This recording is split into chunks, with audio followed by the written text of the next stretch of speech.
Hey there, new freelancers. First off, huge congrats on taking this awesome leap. It is so exciting.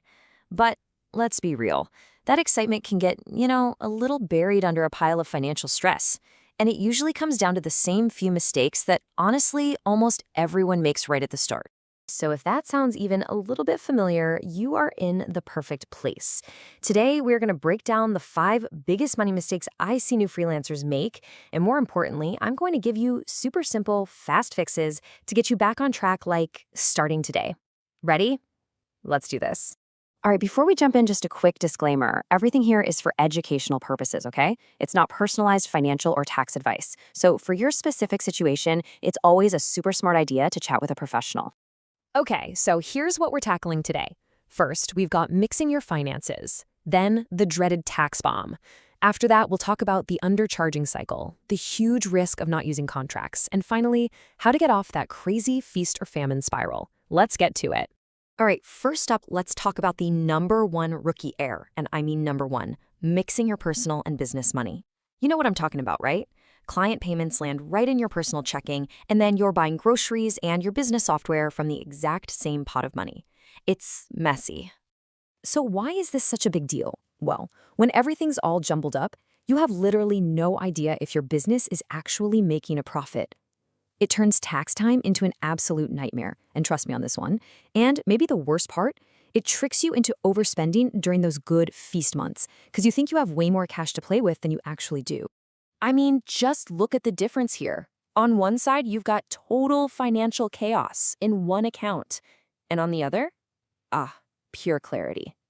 The fix is all about moving from that jumbled mess to a clean, simple system that works for you, not against you.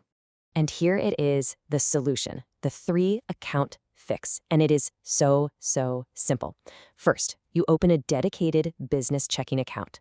This is where all your client money lands. Got it? Second, a personal salary account. This is where you pay yourself a consistent, predictable salary. And third, a tax savings account. Seriously, setting this up takes just a few minutes, and it will save you a world of headaches down the road. All right, that brings us right to mistake number 2, which is totally connected to our last point, the tax bomb. Yep, that surprise bill that nobody, and I mean nobody, wants. Paint this picture, okay?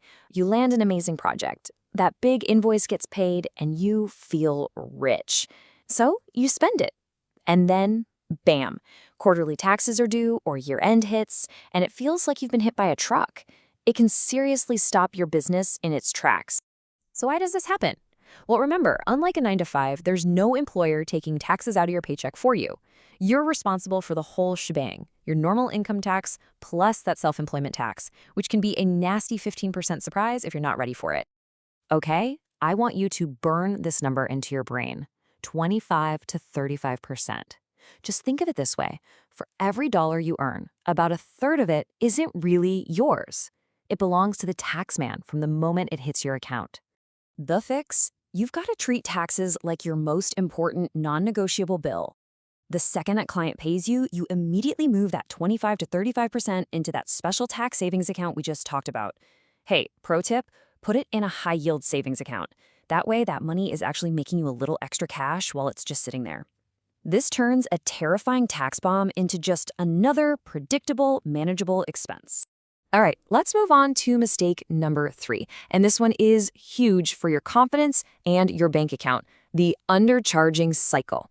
This is that classic trap of working way harder for so much less than you're actually worth. It's so common. So many freelancers price themselves super low because they're scared. You think, oh, it's the only way I'll get clients. But listen, this strategy is so expensive in the long run. It leads straight to burnout. It teaches you to undervalue your own amazing skills, and honestly, it tends to attract the most difficult clients who don't respect your work anyway. So how do we fix this? Simple, you do your homework. Jump on sites like Upwork or Glassdoor and see what the market rates are. Factor in all your costs, your software, your internet, and yeah, those taxes we just talked about. Then, and this is key, shift your thinking to charge based on the value you provide, not just your hours. Instead of saying, my rate is X per hour, you say, this project will save your company 10 hours a week. See the difference? That's value. Just try testing a slightly higher rate with your next new client. You might be shocked when they say yes. Okay, let's dive into mistake number 4, which can be a real money killer: the no contract risk. And I want you to remember this phrase: handshakes don't pay the bills. Seriously, working without a contract is just asking for trouble. It's the number one reason for scope creep, where that tiny project suddenly grows into a monster that takes over your life. It leads to late payments, or even worse, no payments at all. This isn't just annoying, it's real money you've lost. The fix here is super simple and totally non-negotiable. You have to use a contract every single time before you do any work. It doesn't have to be some 50-page legal document either. At a minimum, it just needs to clearly state the scope of work, a payment schedule, and please get at least 50% upfront, clear deadlines, and a late fee clause. You can find tons of free templates online to start with. And that brings us to our final big mistake today, number 5, getting trapped in the feast-famine spiral. Ah, yes, the classic freelancer income roller coaster, right? The highs are amazing, but the lows, they are terrifying. Ugh, you know this feeling. A couple of amazing months roll in, the money's flowing, it feels incredible. So what do? You upgrade your phone, you start eating out all the time, you basically raise your entire lifestyle to match that peak income. But then, a famine month hits. It always does. A client pays late, a project gets delayed, and suddenly you're scrambling to pay your rent, maybe even going into debt just to get by. The only way, and I mean the only way, to get off this roller coaster for good is to build yourself a financial buffer. Your goal should be to save up 3 to 6 months of your essential living expenses. This is your safety net. This is what lets you breathe and make smart business decisions instead of desperate, panicked ones. So how do you actually build it? During those awesome feast months, your absolute number one priority has to be feeding this buffer account. Pay yourself first. And by that, I mean set up automatic transfers into savings the day you get paid, before you're even tempted to spend it. If you track your spending for even just a week, I bet you'll be amazed at how many little pockets of cash you can find to redirect this super important goal.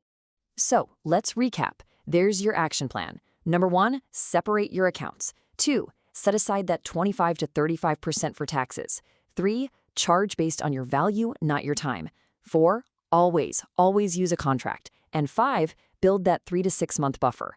I promise you, if you can fix these 5 things, you will be so far ahead of the game. Look, you already have the amazing skills to be a successful freelancer. Now, you have the financial plan to protect the money you earn. But don't feel like you have to do everything at once. Just pick one thing. So my question to you is, which one of these mistakes are you going to fix this week? Drop it in the comments below. I want to know.